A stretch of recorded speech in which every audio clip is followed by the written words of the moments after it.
especially with this caliber opponent, Bojorquez, taking nothing away from the game man, Bojorquez, but not on the level, not even on in the stratosphere of Whitaker.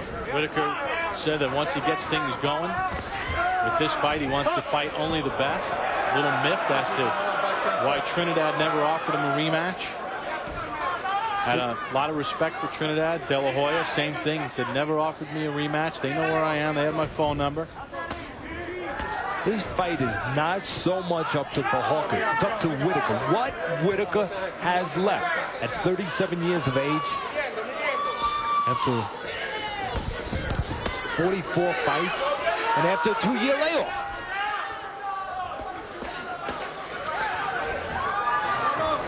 Whitaker's in there with an opponent who's much slower, not hard to hit, just a game guy. Those guys did not used to be able to hang out in the ring with Pernell. We will see. Give Pernell time, though. Just started. He's been off 2 years. He wants to get into the flow, get into the rhythm. One thing I've noticed about Pernell, I talked to him about it yesterday, Bob.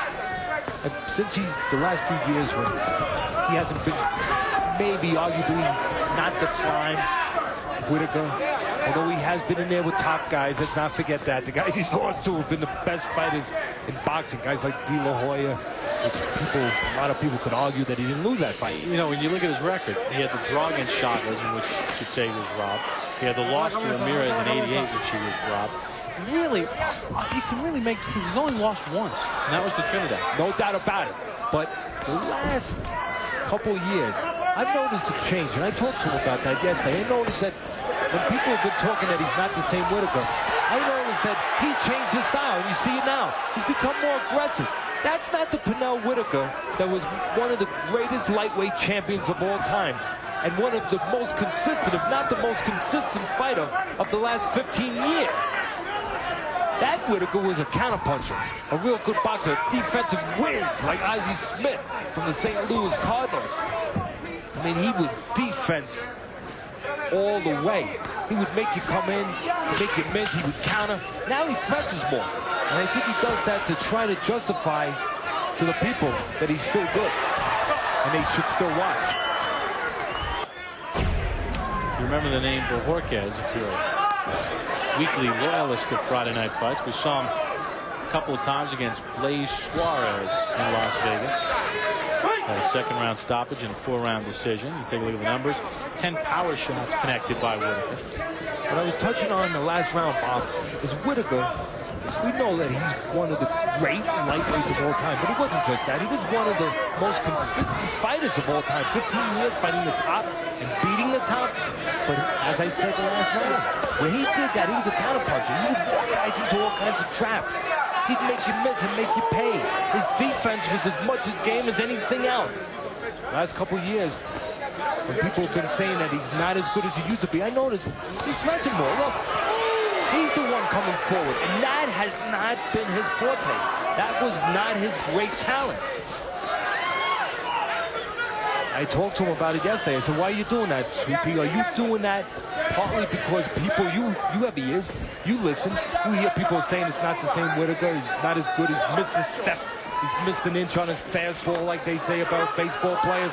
Are you doing it to liven it up, to show people that, hey, you could do it a different way, to show people there's still a reason to watch you?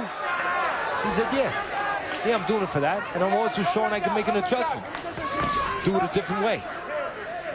And you know, he would break out that power game when he desperately needed it, like Hurtado when he was down in that fight on the scorecards. He had been dropped twice in that bout and took him out in the 11th round. He desperately needed his power. The only thing to be on the level Pernell wants to be on, the thing that he has always made him great is not the pressing forward. It's been the counterpunching style. By him adopting this style, he's kind of saying that maybe my reflexes have slowed just a little bit, and I got to do it a different way. I think he hurt his left shoulder. Yep, he grabbed his left shoulder. You know, Pernell Whitaker, as great as he's been on the floor several times in his career. He's always gotten off the floor and won, except for that one time against Trinidad. We're going to have to eavesdrop on his corner in between these rounds to find out, as he grabbed his left shoulder here in this last minute of the second round, what Whitaker's feeling.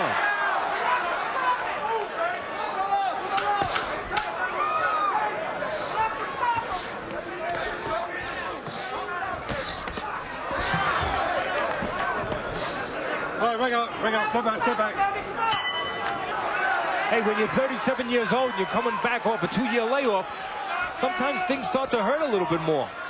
That left shoulder there, after he threw that left hand of Pernell Whitaker, bothered him.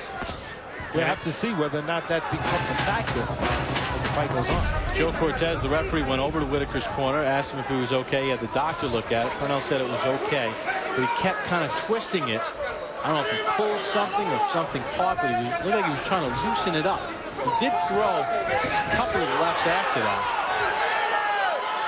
You know, as much as Pernell's known as one of the greatest defensive fighters of all time, he's awarded. He don't become champion as many times as Pernell Whitaker, a 4-time world champion in different weight classes, by being only talented. You have that special desire inside you.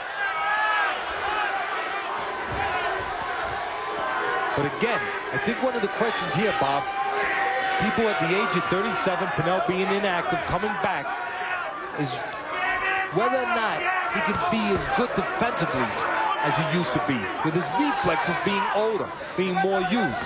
And being that he's adapting a style where he's going to press more, there's more chances of him getting hit more. Teddy, and he threw one uncomfortable left hand early in this round, and he hasn't thrown one since. 30 jabs, according to Joe Cortez, and he gets tapped because he went straight back. And then Tommy Brooks, his trainer, told him, you can't go straight back. Not from close. If you're going to go back from a distance where your opponent is not in range. Then you have a chance to go back and set up for a counter before your opponent can come in. But if you go back from too close, your opponent can step with you and catch you on the way out. Still only one left hand thrown by Whitaker so far here in this third round. Remember, he threw it in the second round, grabbed his left shoulder in pain, said he was okay. But he's only thrown it once, and it was an awkward one early in this round. There's another one, his second, but nothing on it. And that left hand was the hand that pulled him out of the fire in '97 when he was behind on points against Hurtado going into the 11th round, and he knocked Hurtado out with all left hands. Hopefully, for Pernell's sake, he will not need the left hand in that kind of dire situation. 2 left hands thrown by Whitaker so far in this third round. They're going to keep it here and take it to Whitaker's corner. Again, Court going straight back. You know, again, standing right in front with his hands down, going back. Court with the right hand of the game for Bojorquez. You know, a point should be made right here. He's getting Court going back because he has a different style now. He goes forward and then he goes back. In the old days, he wouldn't have got Court going back. And he throws just his third left hand of the round. All the reason you're getting caught is because you're still pulling straight back. Pernell, how's your shoulder? You can't pull straight back, baby. You know what I'm saying? Shoulder. You gotta pull to the side. You gotta pull to after you short enough stuff, you can't step back. Step to the side. Either side, it don't matter. You know what I'm saying? Shoulder okay, Pernell. You want to continue with... All right. Either side. You gotta step. Come on, leave us alone, will you, please? Hey, listen. What can I tell you? God damn it, leave us alone, for Christ's sake. Let him get over there. He's all right. Hey, listen. You can't pull straight back. That's where But the last round is the first round I gave to Bojorquez. I give him Bojorquez the last 2 rounds, Teddy. Whitaker gets caught again, and there's the shoulder. And that's what happens when you're 37. Come on, let's go. Come on. Let's go. No. And you're coming off a 2-year layoff. Yeah, that's it. But unfortunately, Teddy, as he keeps grabbing his shoulder, the shoulder blade, these are the kind of things that happen, though, to older fighters. Injuries start getting in the way, and they become built-in excuses.